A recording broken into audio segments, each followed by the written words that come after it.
আসসালামু আলাইকুম প্রিয় সুধী। দাজ্জাল সম্পর্কে কিছু কমন ঘটনা আমরা কম বেশি প্রায় সকলেই জানি, কিন্তু দাজ্জালের সমস্ত কর্মকাণ্ড সম্পর্কে আমরা কয়জনই বা জানি? আজকের ভিডিওতে আমরা জানব দাজ্জাল সম্পর্কে কিছু উল্লেখযোগ্য ঘটনা। তাই অনুরোধ করব পুরো ভিডিওটি না টেনে শুরু থেকে শেষ পর্যন্ত মনোযোগ সহকারে শোনার জন্য। তো চলুন শুরু করা যাক। দাজ্জালের আগমন কিয়ামত নিকটবর্তী হওয়ার সবচেয়ে বড় আলামত। দাজ্জাল শব্দের অর্থ মিথ্যা বা প্রতারণা। এছাড়াও ধোঁকা, ষড়যন্ত্র, বাতিলকে সুসজ্জিত করে দেখানো এবং মিথ্যা বিভিন্ন অর্থ দাজ্জাল শব্দের মধ্যে বিদ্যমান রয়েছে। দাজ্জালের পুরো নাম হলো আল মাসিহুদ দাজ্জাল। দুইটি নাম দিয়ে তার নাম গঠিত হয়েছে, মাসিহ এবং দাজ্জাল। প্রথমে আমরা জানব এই দুটি শব্দের অর্থ। কামুস আল মুহিত বইয়ের লেখকে বলেন, মাসিহ শব্দটি 50টি অর্থে ব্যবহৃত হতে পারে। মাসিহ শব্দের কতক অর্থ এমন কিছু যা মুছে ফেলা হয়েছে। দাজ্জালকে মাসিহ বলার আরেকটি কারণ হলো তার এক চোখ মুছে ফেলা হয়েছে অথবা তার এক চোখ থাকবে না। রাসূল সাল্লাল্লাহু আলাইহি সাল্লাম ইরশাদ করেছেন, দাজ্জাল হবে অন্ধ। আল মাসিহ এর আরও একটি অর্থ হলো সে পুরো দুনিয়া মাসাহাল করেছে অথবা পুরো দুনিয়া ভ্রমণ করেছে। আল মাসিহ এর আরেকটি অর্থ হলো আল কাজ্জাব বা আস সিদ্দিক। আশ্চর্যজনকভাবে এই মাসিহ কথাটির দুইটি বিপরীত অর্থবোধক অর্থ রয়েছে। আরবি ভাষায় একই শব্দ অনেক সময় দুইটি সম্পূর্ণ উল্টো বা বিপরীত অর্থ বুঝিয়ে থাকে। সিদ্দিক মানে সত্যবাদী আর কাজ্জাব মানে মিথ্যুক। জেনে রাখা ভালো, আল্লাহ তাআলা দুইজন মাসিহ সৃষ্টি করেছেন।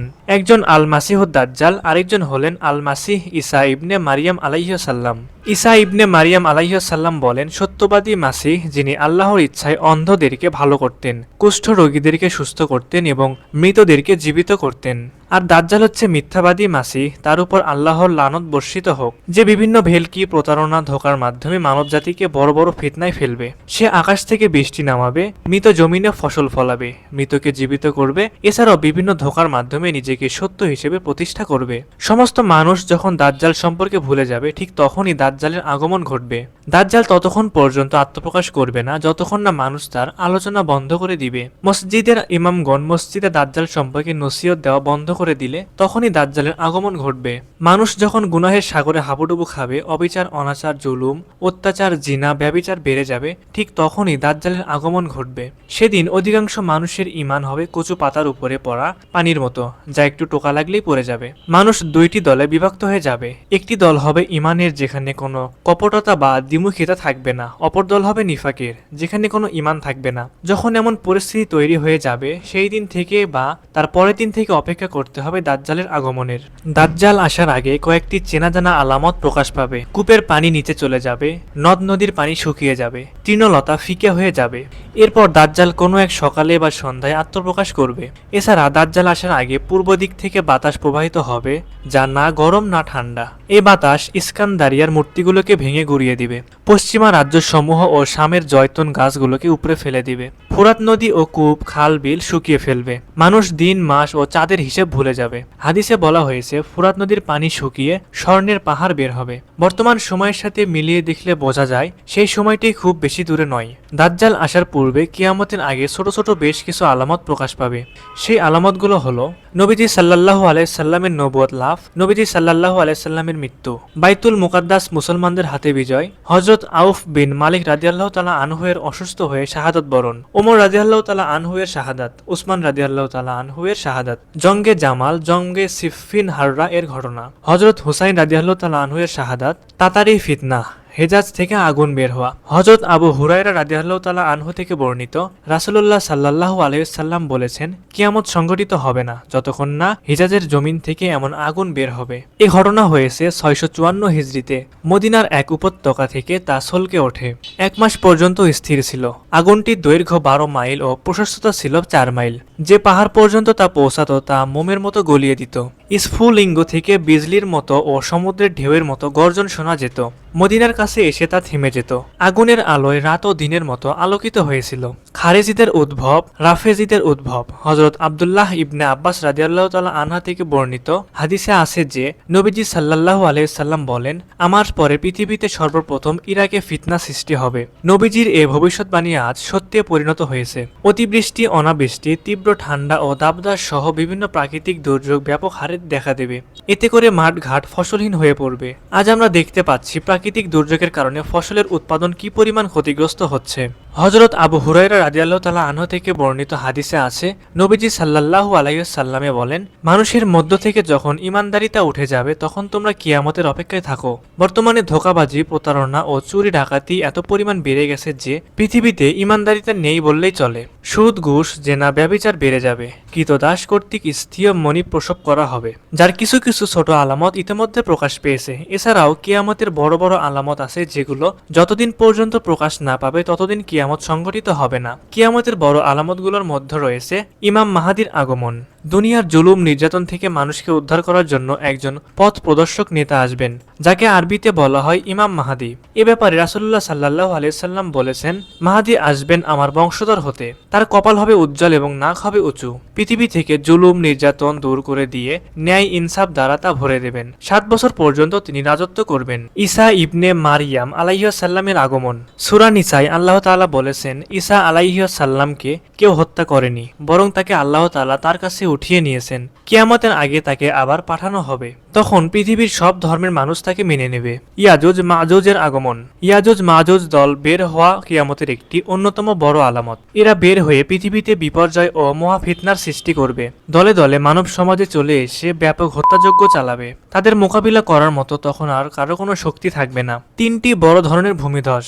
উম্মে সালামা রাদিয়াল্লাহু তাআলা আনহু থেকে বর্ণিত, তিনি বলেন, আমি নবীজি সাল্লাল্লাহু আলাইহি ওয়াসাল্লামকে বলতে শুনেছি, আমি চলে যাওয়ার পর অচিরেই 3টি স্থানে ভূমিধস হবে। একটি হবে পূর্বাঞ্চলে, একটি হবে পশ্চিমাঞ্চলে এবং আরেকটি হবে আরব উপদ্বীপে।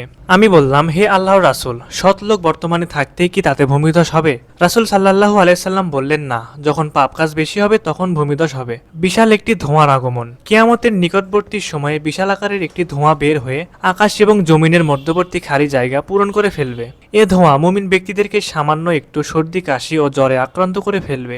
কাফেরদের শরীরের ভেতরে প্রচণ্ডভাবে প্রবেশ করবে, ফলে তাদের শরীর ফুলে যাবে এবং শরীরের প্রতিটি ছিদ্র দিয়ে ধোঁয়া বের হবে। এটি তাদের জন্য একটি যন্ত্রণাদায়ক আযাবে পরিণত হবে। পশ্চিম আকাশে সূর্যোদয় হবে। বর্তমানে প্রতিদিন পূর্ব দিক থেকে সূর্য উদিত হচ্ছে। কিয়ামতের আগে এই অবস্থার পরিবর্তন হয়ে পশ্চিম আকাশে সূর্যোদয় হবে। এটি হবে কিয়ামতের অত্যন্ত নিকটবর্তী সময়ে। পশ্চিম আকাশে সূর্য ওঠার পর তওবার দরজা বন্ধ হয়ে যাবে। দাব্বাতুল আর্থ। কিয়ামতের আগে দাব্বাতুল আর্থ নামক এক অদ্ভুত জন্তু বের হবে। জন্তুটি মানুষের সাথে কথা বলবে, যা অন্যতম সর্বশেষ ভয়াবহ আলামত। পশ্চিম আকাশে সূর্য উদিত হওয়ার পর তওবার দরজা বন্ধ হয়ে গেলে এটি বের হবে। ইয়েমেন থেকে আগুন। কিয়ামতের পূর্বে ইয়েমেনের আদন নামক স্থানের গর্ত থেকে একটি ভয়াবহ আকারের আগুন বের হয়ে মানুষকে হাসরের দিকে একত্রিত করবে। দাজ্জালের আগমন। মানবজাতির জন্য দাজ্জালের চেয়ে অধিক বড় বিপদ আর নেই। বিশেষ করে শেষ সময় যেসব মুমিন জীবিত থাকবেন তাদের জন্য ঈমান টিকে রাখা অত্যন্ত কঠিন হয়ে পড়বে। নবীজি সাল্লাল্লাহু আলাইহি সাল্লাম দাজ্জালের ফিতনার ব্যাপারে সতর্ক করেছেন এবং তার অনিষ্ট থেকে বাঁচার উপায়ও বলে দিয়েছেন। একদা নবী সাল্লাল্লাহু আলাইহি সাল্লাম দাঁড়িয়ে আল্লাহ যথাযোগ্য প্রশংসা করলেন, আমি তোমাদেরকে তার ফিতনা থেকে সাবধান করছি। সকল নবী তাদের উম্মতকে দাজ্জালের ভয় দেখিয়েছেন, কিন্তু আমি তোমাদের কাছে দাজ্জালের একটি পরিচয়ের কথা বলবো যা কোনো নবী তার উম্মতকে বলেননি। তা হলো দাজ্জাল অন্ধ হবে, আর আমাদের মহান আল্লাহ তাআলা অন্ধ নন। কোমল ও ঠান্ডা বাতাসের মাধ্যমে মুমিনদের রূহ কবজ। কিয়ামতের আগে একটি বাতাস এসে মুমিনদেরকে জান কবজ করে নেবে। তারপর পৃথিবীতে আল্লাহ তাআলার নাম উচ্চারণ করার মতো কোনো লোক থাকবে না। নিকৃষ্ট লোকেরাই শুধু বেঁচে থাকবে। তাদের উপরেই কিয়ামত প্রতিষ্ঠিত হবে। দাজ্জাল এমন একজন পথভ্রান্ত ব্যক্তি শেষ জামানায় যার আবির্ভাব হবে। তার আবির্ভাব শেষ জামানায় অনেক বড় বিপর্যয়ের কারণ হবে। সব নবী রাসূলরা তার ফিতনা থেকে উম্মতকে সতর্ক করেছেন, কেননা অনেক আশ্চর্যজনক কিছু বিষয় আল্লাহ তার দ্বারা ঘটাবেন এবং সে তার সময়কালে মানুষের আকীদায় বড় ধরনের পরিবর্তন ঘটিয়ে ছাড়বে। মানবজাতির জন্য দাজ্জালের চেয়ে অধিক বড় বিপদ আর নেই। বিশেষ করে শেষ সময় যে সমস্ত মুমিন জীবিত থাকবে তাদের জন্য ঈমান নিয়ে টিকে থাকা অত্যন্ত কঠিন হয়ে পড়বে। সমস্ত নবী আপন উম্মতকে দাজ্জালের ভয় দেখিয়েছেন। আমাদের নবী সাল্লাল্লাহু আলাইহি সাল্লামও দাজ্জালের ফিতনা সম্পর্কে সতর্ক করেছেন এবং তার অনিষ্ট থেকে বাঁচার উপায়ও বলে দিয়েছেন। ইবনে উমর রাদিয়াল্লাহু তাআলা আনহু নবী সাল্লাল্লাহু আলাইহি সাল্লামকে হতে বর্ণনা করেছেন, একদা নবী সাল্লাল্লাহু আলাইহি সাল্লাম দাঁড়িয়ে আল্লাহর যথাযোগ্য প্রশংসা করলেন। অতঃপর দাজ্জালের আলোচনা করতে গিয়ে বললেন, আমি তোমাদেরকে তার ফিতনা থেকে সাবধান করছি।